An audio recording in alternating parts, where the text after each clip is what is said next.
Imagine करो एक ऐसी वॉर जिसमें दो कंट्रीज ही नहीं बल्कि पूरी दुनिया का फ्यूचर दांव पर लगा हुआ है। एक तरफ दुनिया की सबसे पावरफुल मिलिट्री वाली यूनाइटेड स्टेट और वहीं दूसरी तरफ है मिडिल ईस्ट की सबसे एग्रेसिव कंट्री ईरान। दोनों के बीच मिसाइल, ड्रोन, ऑयल रूट को लेकर न्यूक्लियर वेपन्स और एक छोटी सी जगह स्ट्रेट ऑफ हॉर्मुज जहां से दुनिया भर का 20% ऑयल गुजरता है।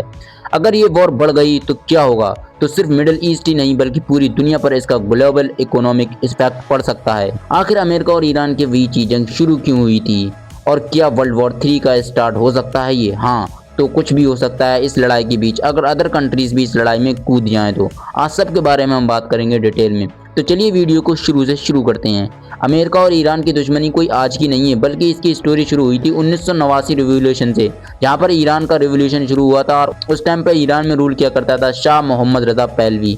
अमेरिका का काफ़ी अच्छा दोस्त था और क्लोजली था और अच्छे रिलेशनशिप थे अमेरिका और ईरान के बीच उस टाइम पर। लेकिन रिवॉल्यूशन के बाद इस्लामिक गवर्नमेंट आ गई और उसके बाद ईरान में और अमेरिका के बीच रिलेशन ख़राब हो गए और दोनों के बीच दुश्मनी वहीं से शुरू हुई असल में। तो फिर असल दुश्मनी वहां से शुरू होने के बाद मेन क्राइसिस वहां पर आया जहां पर यूएस एम्बेसी पर अटैक किया गया। ईरान में जो एम्बेसी थी अमेरिका की तेहरान में, वहीं पर उन्होंने वहां के स्टूडेंट ने अटैक कर दिया और वहां के 52 अमेरिकन डिप्लोमेट को 444 दिन तक हॉस्टेज बना लिया और उस दिन से अमेरिका और ईरान के बीच परमानेंट हॉस्टिलिटी स्टार्ट हो गई। फिर 2000 सेंचुरी में फिर एक और बड़ा इशू स्टार्ट हो गया, ईरान का न्यूक्लियर प्रोग्राम। अमेरिका और इसराइल को डर था कि ईरान सेक्रेटली न्यूक्लियर वेपन न बना ले और इसी को लेकर उन्होंने हैवी इकोनॉमिक सेक्शन लगा दिए। 2015 में एक न्यूक्लियर डील साइन हुई जिसका नाम JCPOA रखा गया और इस डील में ईरान ने प्रोमिस किया कि वो न्यूक्लियर वेपन्स डेवलप नहीं करेगा। लेकिन बाद में अमेरिका ने डील को एग्जिट कर दिया और इसके बाद टेंशन और ज़्यादा बढ़ गई। ईरान ने न्यूक्लियर एनरिचमेंट बढ़ा दिया और अमेरिका को सेक्शन और स्ट्रिक्ट करना पड़ा। 2025 और 2026 में सिचुएशन और ज़्यादा डेंजरस हो गई। जब मिडिल ईस्ट में ऑलरेडी कॉन्फ्लिक्ट चल रहा था तो वहीं पर इसराइल, हमास, हिजबुल्लाह जो आपस में लड़ रहे थे इनके ग्रुप। लेकिन इसी बीच फरवरी 2026 में मेजर एस्केलेशन स्टार्ट हुआ जब जब अमेरिका ने और इसराइल ने मिलकर ईरान पर 100 ऑफ एयर स्ट्राइक लॉन्च किए और इस ऑपरेशन में ईरान के मिलिट्री बेसिस, मिसाइल सिस्टम और लीडरशिप टारगेट को हिट किया गया और रिपोर्ट के मुताबिक फर्स्ट वेव में ही ईरान के सुप्रीम लीडर अली खamenei मारे गए। ये इंसिडेंट ईरान के लिए बहुत ही ज्यादा बड़ा शॉक था और इसी मूवमेंट से फुल स्केल कॉन्फ्लिक्ट स्टार्ट हुआ। ईरान ने तुरंत इसके बदले में हमला किया और ईरान ने 100 ऑफ मिसाइल्स और ड्रोन लॉन्च किए जो इसराइल के यूएस बेसिस को टारगेट करते थे। मिसाइल स्ट्राइक इसराइल के सिटीज में डैमेज काफ़ी ज़्यादा हुआ और सिर्फ इसराइल ही नहीं बल्कि ईरान ने गल्फ कंट्रीज में भी अटैक किए।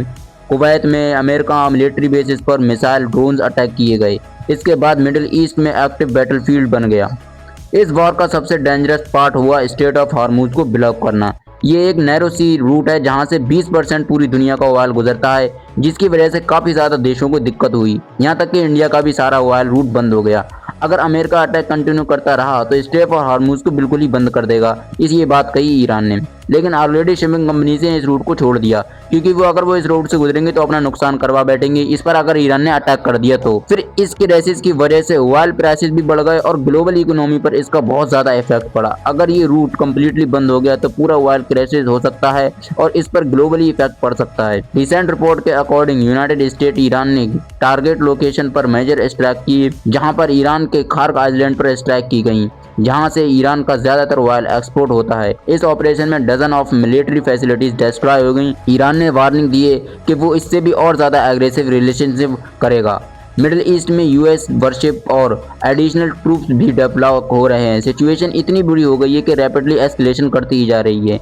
सबसे बड़ा क्वेश्चन तो ये है कि ये वर्ल्ड वार 3 बन सकती है। तो एक्सपर्ट के तो माने थे कि वर्ल्ड वार बन सकती है अगर रशिया ईरान को सपोर्ट करे, चाइना मिलिट्री सपोर्ट करे, नाटो कंट्री डायरेक्ट इस वॉर में इन्वॉल्व हो जाए। अगर ये सब पावर इन्वॉल्व हो गई तो कन्फ्लिक्ट वॉर शुरू हो सकती है और पूरी दुनिया में वर्ल्ड वार 3 का मोड़ ले सकती है। लेकिन अभी मेजर कंट्रीज डायरेक्ट इस वॉर को अवॉइड कर रही हैं क्योंकि वो समझ रही हैं कि अगर इस वॉर में इन्होंने एंट्री कर दी तो ये पूरी दुनिया में तबाही मचा सकती हैं। अमेरिका वर्सेस ईरान एक रीजनल कॉन्फ्लिक्ट नहीं है बल्कि ये वॉर डिसाइड कर सकती है कि मिडिल ईस्ट का फ्यूचर, ग्लोबल ऑयल मार्केट और शायद दुनिया की जियोपॉलिटिक्स। अब सबकी नज़र इसी पर है क्या होगा आगे चल के।